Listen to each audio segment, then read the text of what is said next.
ರಾಮನಗರ ಜಿಲ್ಲೆ ನಮ್ಮ ತಂದೆಯವರ ಕರ್ಮಭೂಮಿ.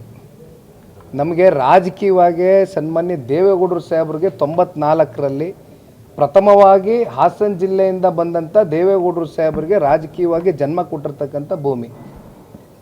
ರಾಮನಗರದಲ್ಲಿ ನನ್ನನ್ನೇ ನಂಬ್ಕೊಂಡಿರ್ತಕ್ಕಂಥ ಕಾರ್ಯಕರ್ತರಿದ್ದಾರೆ, ಮುಖಂಡರಿದ್ದಾರೆ, ಒಂದು ವರ್ಗ ಇದೆ, ಜೊತೆಯಲ್ಲಿ ನಮ್ಮನ್ನು ಪ್ರೀತಿಸ್ತಕ್ಕಂಥ ಜನ ಇದ್ದಾರೆ ಜಿಲ್ಲೆನಲ್ಲಿ.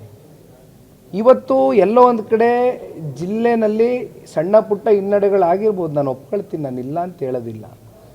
ಆದರೆ ಈ ಹಿಂದೆ ಕಳೆದ 4 ಚುನಾವಣೆಗಳನ್ನೂ ನೀವು ಗಮನಿಸ್ಕೊಂಡು ಬರೋದಾದರೆ ಯಾವ ಸಂದರ್ಭದಲ್ಲಿನೂ ಕೂಡ ನಮ್ಮ ಜಿಲ್ಲೆಯ ಜನ ನಮ್ಮ ಕೈಯನ್ನು ಬಿಟ್ಟಿಲ್ಲ. ಆದರೆ ಇವತ್ತು ಬೇರೆ ಬೇರೆ ಕಾರಣಗಳಿಗೋಸ್ಕರ ರಾಜಕೀಯದ ಕೆಲವೊಂದಷ್ಟು ಸಂದರ್ಭದಲ್ಲಿ ಚುನಾವಣೆಗಳಲ್ಲಿ ಏರುಪೇರುಗಳಾಗ್ತದೆ.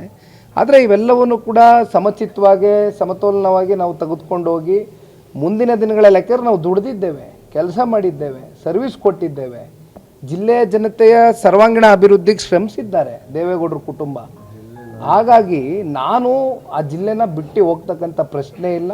ಇನ್ನು ಯಾವುದೇ ಕ್ಷೇತ್ರದಲ್ಲಿ ನಿಖಿಲ್ ಕುಮಾರಸ್ವಾಮಿ ಚುನಾವಣೆಯನ್ನು ನಿಲ್ತಕ್ಕಂಥ ಪ್ರಶ್ನೆನೇ ಇಲ್ಲ. ಈ ಜಾತಿ ಜನಗಣತಿ ಸಾಮಾಜಿಕವಾಗಿ, ಆರ್ಥಿಕವಾಗಿ, ಶೈಕ್ಷಣಿಕವಾಗಿ ಹಿಂದುಳಿದಿರ್ತಕ್ಕಂಥ ವಿಚಾರಕ್ಕೆ ಸಂಬಂಧಪಟ್ಟಂತೆ ಇದಾಗಬೇಕು. ಇದು ಅನೇಕ ಸಂದರ್ಭದಲ್ಲಿ ಹೇಳಿದ್ದೇವೆ. ಈಗ ಇದನ್ನು ನೀವು ರಾಜಕೀಯದ ಉದ್ದೇಶಕ್ಕೋಸ್ಕರ ಇದನ್ನು ನೀವೇನಾದರೂ ಮಾಡೋಕ್ಕೆ ಹೊರಟಿದ್ರೆ, ಯಾಕೆಂದರೆ ಮೇಲ್ನೋಟಕ್ಕೆ ಅದೇ ಕಾಣ್ತಾ ಇರೋದು.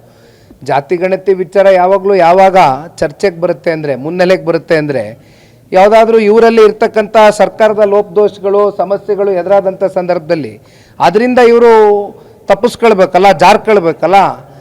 ಆ ಸಂದರ್ಭದಲ್ಲಿ ಜಾತಿ ಗಣತಿ, ಜನಗಣತಿ ಅಂತಕ್ಕಂಥದ್ದು ಇವೆಲ್ಲ ಅಂಶಗಳನ್ನ ಸುಮ್ಮನೆ ಇಟ್ಟು ಜನಗಳನ್ನ ದಿಕ್ ತಪ್ಪಿಸ್ತಕ್ಕಂಥ ಕೆಲಸ ಬೇಡ. ದಯವಿಟ್ಟು ನೀವು ಮಾಡ್ತಕ್ಕಂಥದ್ದಾದರೆ ಮಾಡಿ, ನಾವು ಸ್ವಾಗತ ಮಾಡ್ತೇವೆ. ಅದು ನೀವು ಮಾಡ್ತಕ್ಕಂಥ ರೀತಿ ಯಾವ ರೀತಿ ಇದೆ, ಉದ್ದೇಶ ಸರಿಗಿರಬೇಕು. ಆಮೇಲೆ ನೀವು ಮಾಡ್ತಕ್ಕಂಥ ರೀತಿ ಆಗಿದೆ, ಇವೆಲ್ಲವೂ ಕೂಡ ನೀವು ಜನಗಳ ಮುಂದೆ ಟ್ರಾನ್ಸ್ಪರೆನ್ಸಿ ಇಡಬೇಕಾಗ್ತದೆ, ಪಾರದರ್ಶಕವಾಗಿ ಮಾಡಬೇಕು ನೀವು ಇದನ್ನು.